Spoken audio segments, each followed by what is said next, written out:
So is it any coincidence that Jimmy returns and Michigan plays its best games of the season back-to-back? Let's discuss next on this week's episode of Michigan Podcast. But there's going to be one team that's going to play solely as a team. No man is more important than the team. No coach is more important than the team. The team, the team, the team. Looks deep for Anthony Clark. Waits for it. Hit. Caught. Hey, they said you can't be Ohio State. Now what? Brady gets terrific. Throws it. Get it. Touchdown. Knight again. Schultz just before Brazil got him. And a leaping interception by Woodson. Harbaugh back to throw over the middle. Caught by Collier at the 5 on his feet. Touchdown, Michigan. On its way. It's good. He's 5'7", 179 pounds, a junior at Michigan. But Jamie Morris packs a wallop, and he delivers for Bo Schembechler. And here's your first play. Pressure coming. Sack. It is Glenn Steele, number 81, who fought his way through the traffic. Option. And Robinson calls his own number, and he's going to score. Oh, an easy touchdown for Robinson and Michigan.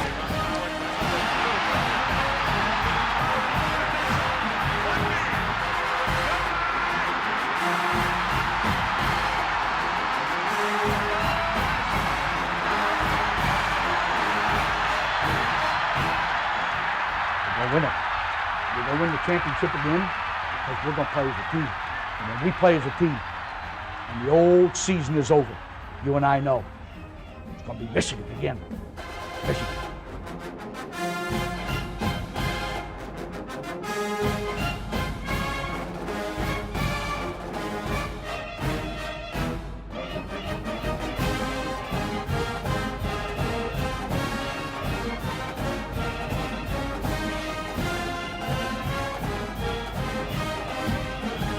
Go Blue, I'm Steve Deace. Welcome to a brand new episode of Michigan Podcast. And, so that must be why those head coaches get paid all that stupid money. Weird. So let's face it, and we talked about it here on Michigan Podcast, the non-conference season didn't do much for Michigan. It was as soft as last year's, but last year Michigan looked ruthlessly efficient. We actually saw second and third stringers scoring on a weekly basis. You could see guys developing and getting better in real time. We didn't see much of any of that this time around. In fact, our backups didn't score a single point during the non-conference season whatsoever. And then after that 3-game suspension, Jim Harbaugh returns, and wouldn't you know, Michigan plays by far its 2 best games of the season. Michigan suddenly now looks like the team everybody prognosticated and projected it to be during the marathon of an offseason that college football has every year. Why? And I think it's hard to do a lot of different things on the football field at the same time. If you're Sharon Moore, and yeah, the team did not look good in the game that he coached, but he was also the offensive coordinator, the offensive line coach, and the head coach. That's a lot of responsibility. Yeah, Jimmy, because it's his way, we had to make it weird. All right, so we had one game where we had different coaches each half. All right, we had 4 different guys coach 3 different games. It's Jimmy's path. Okay, he likes it weird, seems to thrive in that environment, but that puts a lot of strain on preparation and everything else. And even when you're playing scrubs, that 25-second clock, that 40-second clock, man, it's still going. And you got to make decisions. You got to get going. And not having your CEO there who can handle things at this level while you as a coaching staff are handling things down there at that level, I think you have seen it makes a massive difference. Not to mention, it's a little bit like when you have a substitute teacher, you think he can act out a little bit more. But when the regular teacher is there, he or she kind of knows all your tricks. Right? When the head coach is there, he's the eye in the sky watching everything. But when you've got a position coach or coordinator head coaching the team, they got to keep an eye on their unit and their position group during the rest of the game, as well as coach the game itself. And so maybe you kind of feel like, if I want to make a business decision as a wide receiver and, not put my body in front of some MAC or group of 5, level defender and risk getting injured this early in the year, maybe it won't get noticed and, I can get away with that. And we did see some of that the first few weeks of the season, as a matter of fact. But with the head man there now, everybody's got to come correct because the eye in the sky doesn't lie, and he's the eye on game day. And then they'll go to the eye in the sky on film day the very next day. And suddenly, wouldn't you know, everybody kind of comes correct. Everybody fulfills their role. And Michigan does look like the ruthlessly efficient team we saw last year. So that's why those head coaches make all that stupid money. Now, what does it mean moving forward? It's funny looking at analytics. You would think, and this always fascinated me in the BCS era as well. So we had these 7 different computer polls in the BCS era. And I used to ask myself every year, how could we have 7 different computer polls? I mean, there's only one math, right? So, how do you have 7 different computer polls? Well, because they're not really computer polls. They're polls done by people programming computers based on formula that they weight differently than others. And that's why you're at one ranking in one computer poll that maybe factors a lot more on predictive modeling to see where you might go in the future, as opposed to another poll that is maybe a computer algorithm devised to just get a strict power rating of where the teams are right now based on the way that they played. And so you look at our, we call them analytics now, not computer polls in our era here. And if you look at ESPN's FPI, I think Michigan's only like 7th.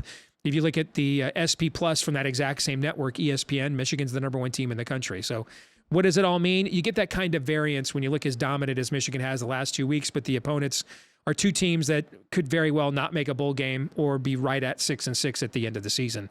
Rutgers and Nebraska. But if you look around a lot of the country right now, I had Florida State number 1 for several weeks. They had the most impressive victory, what they did to LSU. They had one of the top 5 road wins as well. I know this may not be a vintage Clemson team, but that's still a very good Clemson team.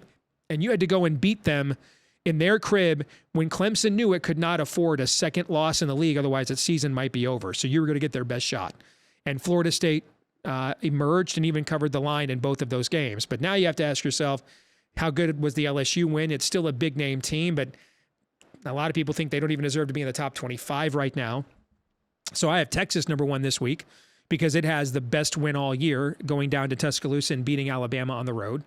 I've got Ohio State in my top 3 because they've won on the road at Notre Dame. And I've got Michigan somewhere around 7th or 8th because it hasn't played anybody yet. I know there's a lot of you furious. But if it keeps stacking performances like what it just did, if you're going to play this kind of a schedule, then the margin of spectacular, let's go with that, MOS. We often hear of the margin for error. Let's go with the margin of spectacular. The margin of spectacular you have to fulfill against those teams goes up, right? You can't just kind of win, can't just kind of sleepwalk, can't win by 7 to 10 points. You've got to absolutely dissect these teams, annihilate them, make them regret they got on the field with you. Michigan did that on Saturday against Nebraska. They did it in the second half against Rutgers. Keep stacking performances like that because let's face it, Michigan's probably not going to face much of a test until the road game at Michigan State. And I don't know how big of a test that is other than it's Michigan State on the road. And whatever Sparty has, that'll be its best shot of the year. And then you have the 3 games to close out the season where Michigan's probably going to be 9-0 at Penn State, at Maryland, and then Ohio State at home. And that's basically the season right there. So until then, you have to impress because you're not going to play a lot of high-profile games. But number 2, you have to play yourself. Michigan's opponent each week is really itself at this point. Can it maintain and build that consistency while building to that crescendo to prepare for those final 3 weeks of the season that will determine how the season ultimately is looked at? Was it a missed opportunity or one of the most special seasons in all of the lore of Michigan football? If it keeps playing the way it has since Jimmy came back, the answer will be the latter. Steve Deace here, and we get asked a lot, hey, how can we support what you guys are doing at Michigan Podcast? Well, now is a great time to become one of our supporters on Patreon. Patreon.com/Michigan Podcast is where you can go. Patreon.com/Michigan Podcast. And if you go there, we're going to make you a little jingle. In fact, you would have gotten these a few months ago, long before the season even started. All of my 2023 football futures bets I've made thus far. I can't recommend a selection any more than I bet this myself. And last year, if you followed my football futures bets and you bet alongside of me, you made a pretty nice ROI chunk of change by the time the season ended. So keep up to date on all things we think and do here at Michigan Podcast. Patreon.com/Michigan Podcast. But more importantly, just $5 a month. And chances are you're going to make a lot more money than that following our sports betting selections. Patreon.com/Michigan Podcast. Again, Patreon.com/Michigan Podcast. And thanks to all of you that have been supporting us already. We appreciate each and every one of you. Go Blue.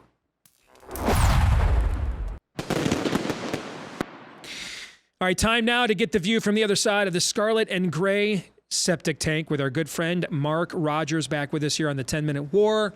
Check out his outstanding YouTube channel, The Voice of College Football. Good to see you, my friend. How you be? Good to see you, Steve. Actually, if you check out our channel, you might check out a certain segment that we did recently with that I thought worked out rather well. Oh, yeah. You guys apparently have not alienated enough people, so you decided to have me back. So I did my best to drive down your traffic, and I trust that it was a successful endeavor, Mark. So thank you for that. Appreciate it. All right, let's get to it. Any coincidence? You know, Jimmy's gone the first 3 games, and 2 games he comes back, and lo and behold, Michigan suddenly looks like the team that it was expected to look like all off season long. I don't think that's a coincidence at all. I think there's a reason these coaches make some of the stupid money they make. And I laid out for the audience before you came on just a few reasons why. You know, the substitute teacher thing, the attention to detail thing. You're asking Sharon Moore to coach the offensive line, coordinate the offense, and be the head coach. And I don't care who the opponent is. By the way, Bowling Green beat an ACC team this weekend, so there's that, I guess. But it doesn't matter who you're playing. It's still the same 25-second clock. It's still the same 40-second clock. You still got to make all those decisions and handle all of that business while the clock is ticking, regardless of the opponent.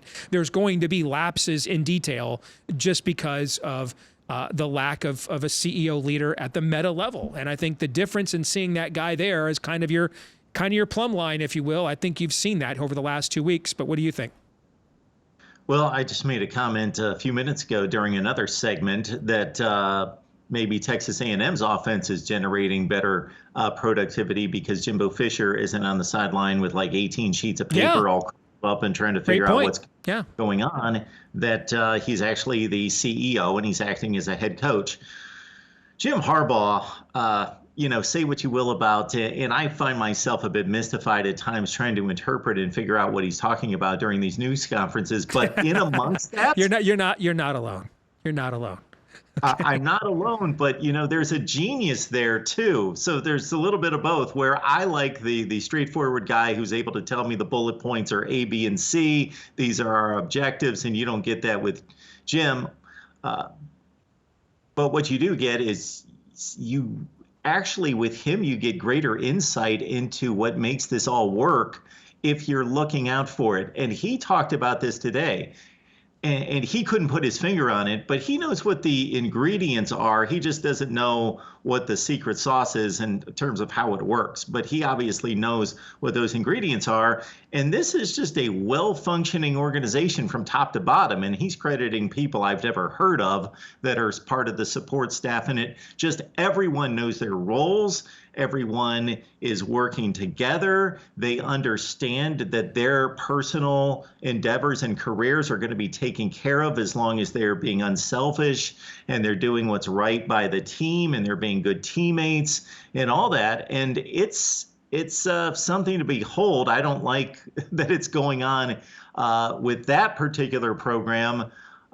With what I would like to see the outcome of this season be. But I think that has a ton to do with it because, this is going to be historic if Michigan can pull this entire deal off and go through a college football playoff and win a national championship with what is currently, by 247 Sports, the 14th most talented roster in college football, because typically these national champions have come from the top three. Mm-hmm. I think there's a Clemson outlier at number 9 with a generational quarterback of Deshaun Watson. So the elite talent has been necessary to win a national championship. But right now we have an argument that this team is playing better than anybody in the country.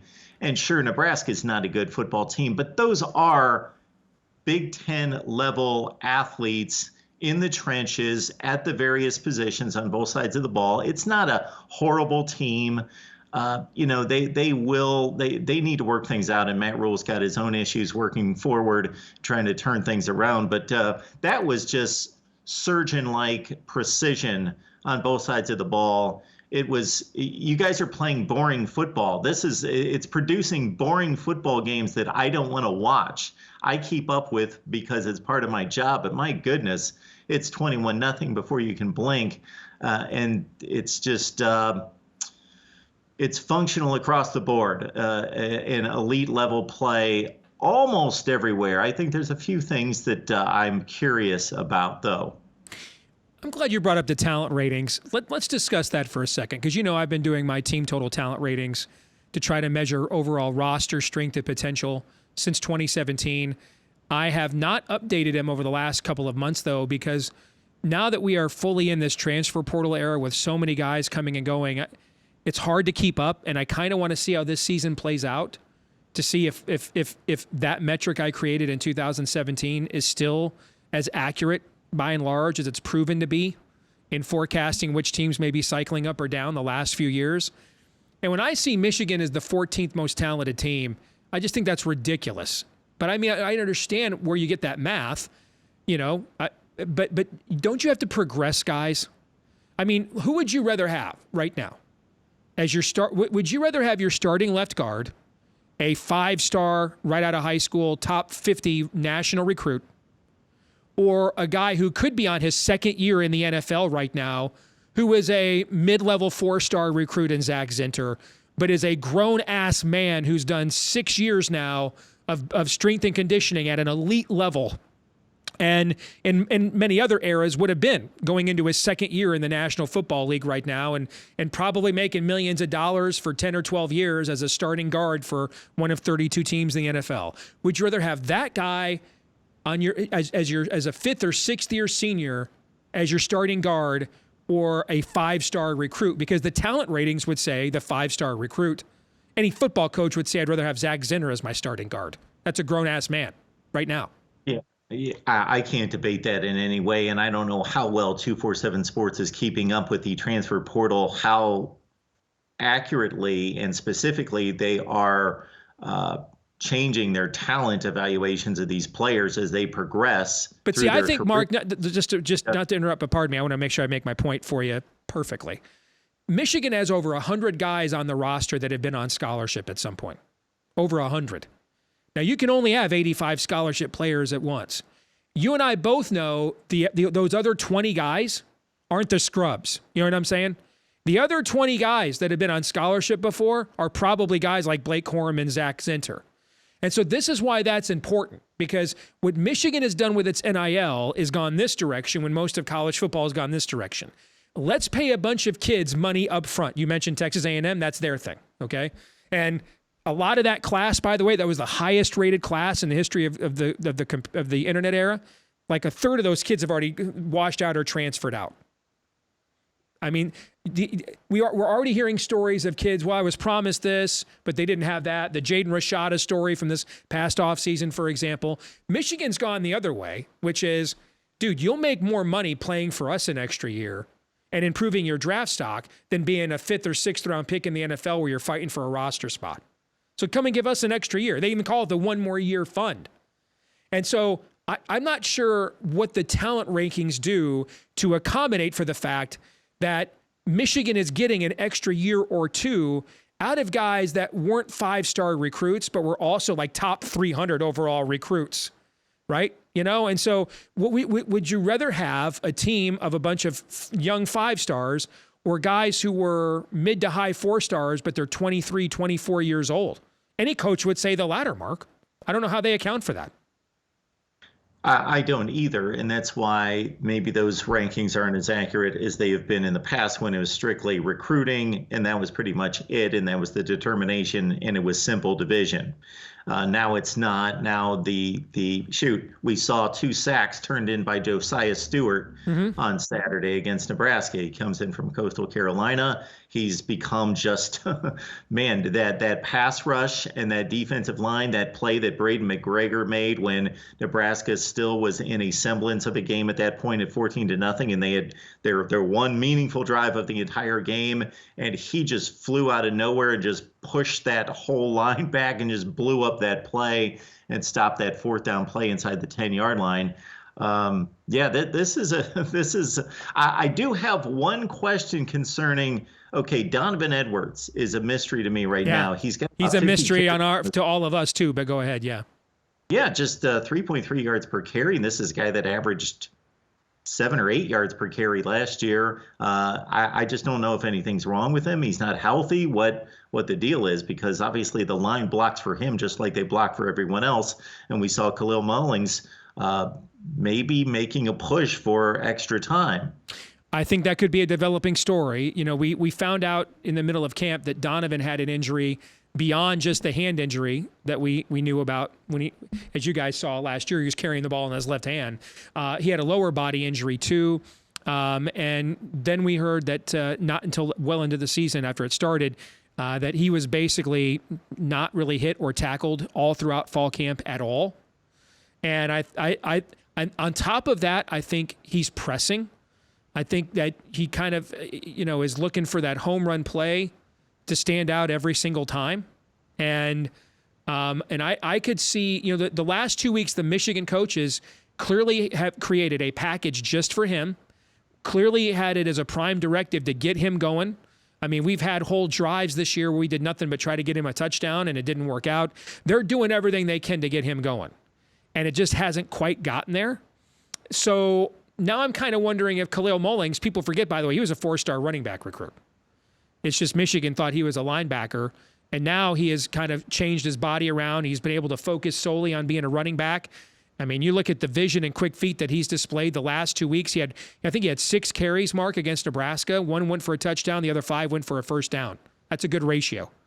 And that also saves wear and tear on Blake Corum's body too, because now he doesn't have to be the Hassan Haskins in here banging in on short yardage as well. And so that's that's one of the big prime directives of this year, is to preserve Blake Corum to see if he could actually play at full bore against Ohio State once in his career. I could see that being an issue moving forward for Donovan. And whatever's going on there, that Jimmy was just asked last week, he said, hey, whatever he was dealing with in the offseason, he's good now. There's nothing physically holding him back. That could also not necessarily be true. It's just you may not want to tell the media, hey, here's where my running back's hurt, so everybody knows where to go after him in the game. You know what I'm saying? But he's clearly not the same player that we saw at the end of last year, and they're trying to unlock that. And now I wonder if just some good old-fashioned competition from Khalil Mullings might help to unlock that finally. And back to a more culture standpoint of what Harbaugh said today, and you will probably never hear me refer to him as Jim again. I think when we were cutting our segment with you the other day and you said Jimmy, that stuck in my head. And I know I can't use that term. No, we only get to call him Jimmy, and he only gets called Jimmy when things are going well. When things are not going well, it's Jim. Yes. Yes, and it's not Jim for me. It's Harbaugh. So I don't go the disrespectful route, because the derivatives that have come from Harbaugh by Ohio State fans. But is this culture? So the other comment and set of comments that he made concerning the team's ability to fight through injury. And here's a guy who played a long, long time in the NFL. He's been around tough guys his entire life. He's won himself. And to note this, to actually bring this up and talk about how this team, most of the guys on the team play through injuries. They're tough guys. They play through pain, and that's not something that you can teach. It's just inherent. Maybe it can be taught through osmosis in some fashion, that there's something that rubs off from player to player when you see other guys fight through injury, that you're just going to suck it up. But I think these things just that he lays out there from time to time speak to whatever culture shift happened in that program. And again, I'm going to go back to me being less of an alarmist than you were a couple years ago in 2020 to say, hey, hang on, that was only 6 games that they played in 2020. So I wasn't diving off the deep end in terms of this being dysfunctional and broken. I thought that they still had a good program. They certainly needed to elevate to challenge Ohio State. But there's a lot of good things that he's instilled over the course of a long period of time. And this is a payoff of having a coach that's as good as he is in place and not disturbing him despite his escapades with the NFL for now what's going on 9 years, 8 years, 2015. So I think they're paying off in spades. Final thing, Mark, a lot of conversation right now on Michigan social media about what's the tougher game, at Penn State or Ohio State. And I actually think it's at Penn State, but it's not a fate of Ohio State at all. I just think this is a unique situation where we just humiliated them. And I know Ohio State hasn't walked away from the game the last 2 years feeling all that manly, but that's a built-in sunk cost of every season, is the emphasis on that game for both teams, if you know what I mean. All right? We're only debating what level of emphasis, but the heavy emphasis is a sunk cost of every season. I think there is a unique edge to the way Penn State will approach that game this year. It wasn't just any dominant win. We ran for over 400 yards against them. I mean, we just took their manhood from them. And then you go in there on the road and everything else. I just think it's a unique challenge that makes the Penn State game, which is always one of the hardest games on the schedule, a little harder than it even normally is. And so that's why I would vote for Penn State. It's not a fate of Ohio State at all. It's actually an acknowledgement of how important this game is this year in particular to the Penn State program. But what's your take on this? Well, there's little history that the game matters where it's played. I think it does matter, but it's not significant. Where that Penn State-Michigan series, it has mattered where that game has been played. Great point. When those teams have been evenly matched, there's been a significant advantage, Big House versus Happy Valley. So it's at Penn State, of course. We know that Penn State team lost 6 games 2 years ago, and they still took that down, and it took an Eric All play at the end of the last, 4 minutes of the game to win that game. I also think that there's significance to Penn State being the first time that Michigan's going to face elite talent. They're going to be accustomed to it for 3 weeks by the time they play Ohio State versus that first punch in the mouth against, we don't see it in practice every day, but now we see it at 100% speed. And that Penn State defense brings first rounders on every level. So I think that's significant as well. And so those are the things that come to mind that would push that Penn State game to a different place this year.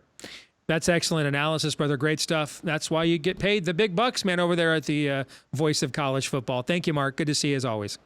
Appreciate it, Steve. This week's Twitter poll results, we asked you, what do you think will be Michigan's toughest game this season? 62% of you said at Penn State. 38% of you said the game. Now, I actually agree with this. I talked about this a little while ago with Mark Rogers over at his own outstanding channel, The Voice of College Football, but he's a big bucknut. The reality is this is a unique event for Penn State, I think. Ohio State is the biggest game every year, regardless. But this will be new for Penn State. We absolutely took their manhood away from them last year. We embarrassed them on national television.